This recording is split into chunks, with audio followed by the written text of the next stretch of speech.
चौटाला मायावती के साथ आए तो कहीं ना कहीं वो इस सोच के साथ आए थे कि शायद जो दलित वोट बैंक है, जो बीएसपी का कोर वोटर है, वो कहीं ना कहीं शिफ्ट होता हुआ नजर आएगा एनएलओ के साथ। लेकिन परिवार एक साथ आता है तो फिर वोट बैंक जो है वो कहीं ना कहीं जुड़ता हुआ नजर आएगा, जिससे पार्टी का जो अस्तित्व है वो बच सकता है और जाहिर सी बात है पार्टी को बढ़त मिल सकती है। और दुष्यंत चौटाला की बात करें या फिर अभय चौटाला की बात करें, अगर ये एक साथ आते हैं तो फिर एक बार जो एनएलओ पार्टी है वो कहीं ना कहीं खड़ी होती हुई नजर। नमस्कार, मैं नाज़मीन खान और आप देख रहे हैं एसपीएन 9 न्यूज। हरियाणा में जहां एक तरफ भारतीय जनता पार्टी ने तैयारियां शुरू कर ली हैं, जहां भारतीय जनता पार्टी के तहत 17 अक्टूबर को शपथ ग्रहण समारोह होगा और भारतीय जनता पार्टी से तय हो जाएगा कि आखिरकार हरियाणा में सत्ता में कौन काबिज होने वाला है, सत्ता में मुख्यमंत्री चेहरा कौन होने वाला है।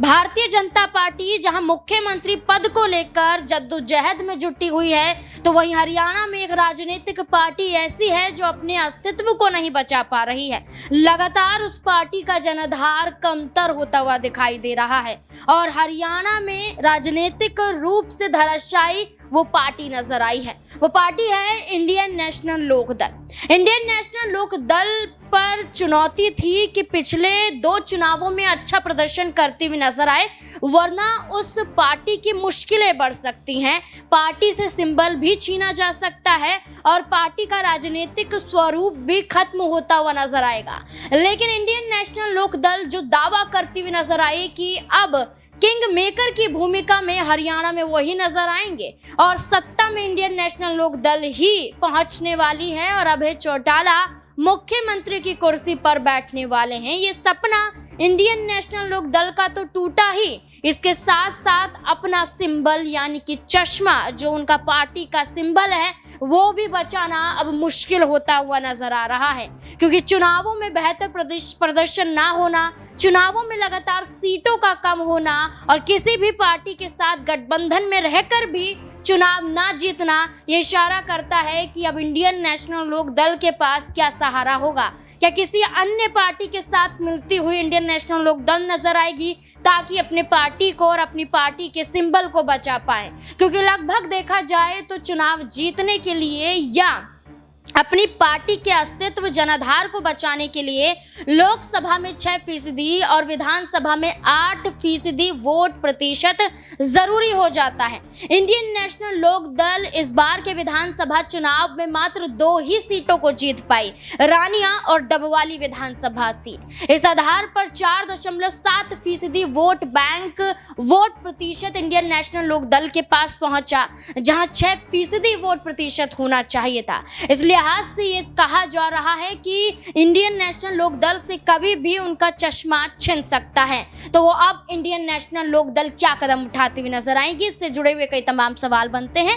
मेरे सहयोगी सिराज मेरे साथ मौजूद हैं। सिराज, क्या लगता है इंडियन नेशनल लोक दल जहां दावा सत्ता में आने के लिए कर रही थी, वो अब अपनी पार्टी के सिंबल को भी नहीं बचा पा रही है? क्या लगता है अपनी पार्टी के जनाधार को बचाने के लिए क्या कोई बड़ा कदम उठाती हुई इंडियन नेशनल लोक दल नजर आएगी? जी देखिए, इंडियन नेशनल लोक दल जाहिर सी बात है जिस तरीके से उन्होंने बहुजन समाज पार्टी के साथ गठबंधन किया और हरियाणा में उन्हें उम्मीद थी कि शायद वो 10 से 12 सीटों पर जरूर जीत हासिल करेंगे, लेकिन ऐसा होता हुआ नहीं नजर आया। और जिस किंग मेकर की बात लगातार उठ रही है कि भाई अभय चौटाला किंग मेकर साबित हो सकते हैं, लेकिन ऐसा हुआ नहीं। और जाहिर सी बात है कि अब उनकी पार्टी का जो अस्तित्व है वो भी कई सवाल खड़े कर रहा है कि क्या ये बचेगा या फिर नहीं बचेगा, क्योंकि जाहिर सी बात है जैसा कि आपने बताया कि चुनाव आयोग के रूल्स के मुताबिक, जो गाइडलाइंस है उसके मुताबिक जो पार्टी है उसका कहीं ना कहीं लोकसभा में 6% और विधानसभा में 8% का वोट बैंक होना चाहिए, वोट प्रतिशत होना चाहिए। लेकिन इस लिहाज से भले ही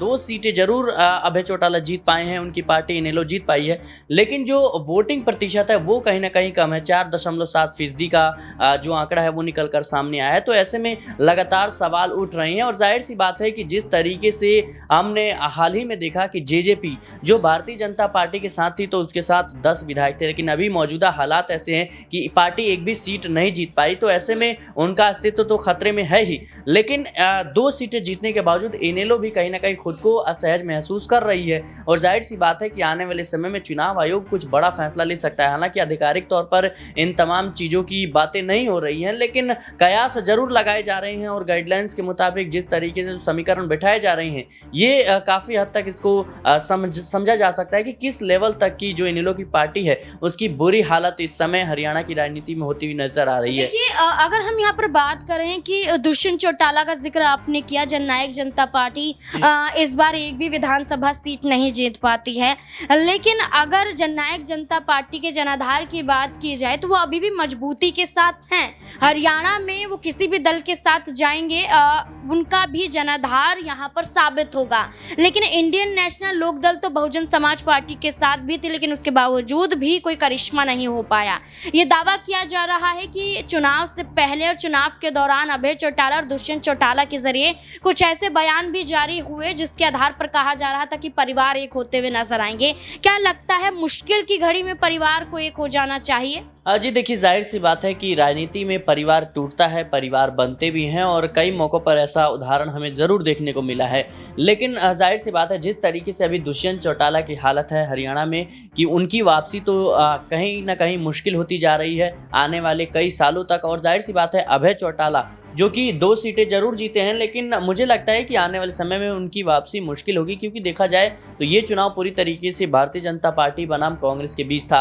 तो अगर ये परिवार एक साथ आता है तो फिर वोट बैंक जो है वो कहीं ना कहीं जुड़ता हुआ नजर आएगा, जिससे पार्टी का जो अस्तित्व है वो बच सकता है और जाहिर सी बात है पार्टी को बढ़त मिल सकती है। और दुष्यंत चौटाला की बात करें या फिर अभय चौटाला की बात करें, अगर ये एक साथ आते हैं तो फिर एक बार जो इनेलो पार्टी है वो कहीं ना कहीं खड़ी होती हुई नजर आएगी और जाहिर सी बात है कि उसकी वोटिंग प्रतिशत में बढ़ोतरी देखने को मिलेगी, सीटों में इजाफा देखने को मिलेगा, जिससे आने वाले समय में जो राजनीतिक भविष्य है, चाहे वो दुष्यंत चौटाला का हो या फिर अभय चौटाला का हो, उसमें कहीं ना कहीं सुरक्षित महसूस करते हुए नजर आ सकते हैं। देखिए एक आखिरी सवाल और लेना चाहूंगी कि जो बसपा है उसे भारतीय जनता पार्टी की बी टीम के रूप में देखा जा रहा है। ये कहा जा रहा है खुद तो सीटें नहीं जीत पाई, साथ ही साथ कई विपक्षी दलों की सीटें भी काटने का काम यहाँ पर बसपा द्वारा किया गया है। क्या इंडियन नेशनल लोक दल के साथ हाथ मिलाना बसपा की कोई रणनीति थी ताकि भारतीय जनता पार्टी सत्ता में तीसरी बार आ जाए?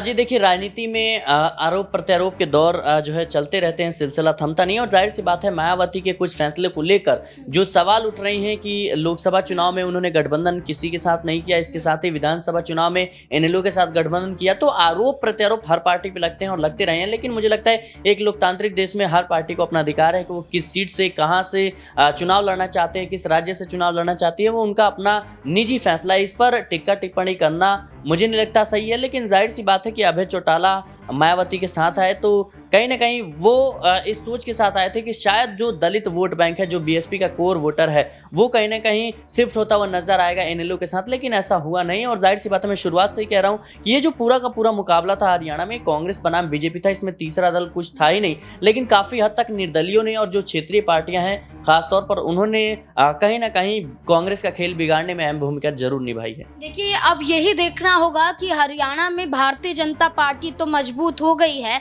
और कांग्रेस पार्टी भी दूसरे स्थान पर पहुंच चुकी है, लेकिन जननायक जनता पार्टी जिन्होंने साथ भारतीय जनता पार्टी का दिया और भारतीय जनता पार्टी को सत्ता में काबिज किया, वही जननायक जनता पार्टी अकेली रह जाती है बसपा के साथ गठबंधन करने के बावजूद भी। वहीं Bahujan Samaj party Indian national लोक दल के साथ गठबंधन तोड़ देती है और हकीकत ये सामने आती है कि इंडियन नेशनल लोक दल अब अपने जनाधार को तलाशती हुई नजर आ रही है। क्या लगता है कि अब परिवार को एक हो जाना चाहिए आगामी अन्य राज्यों के विधानसभा चुनावों को देखते हुए और अपनी पार्टी को बचाने के लिए, सिंबल को बचाने के लिए, ताकि आने वाले चुनाव में मजबूती के साथ वो टिक सके? क्या लगता है आपको कि जननायक जनता पार्टी और इंडियन नेशनल लोक दल को हाथ मिला लेना चाहिए? इस पूरे मुद्दे को लेकर आपकी क्या राय है? कमेंट सेक्शन में अपनी राय जरूर दें। देखते रहें SPN9 न्यूज़। धन्यवाद।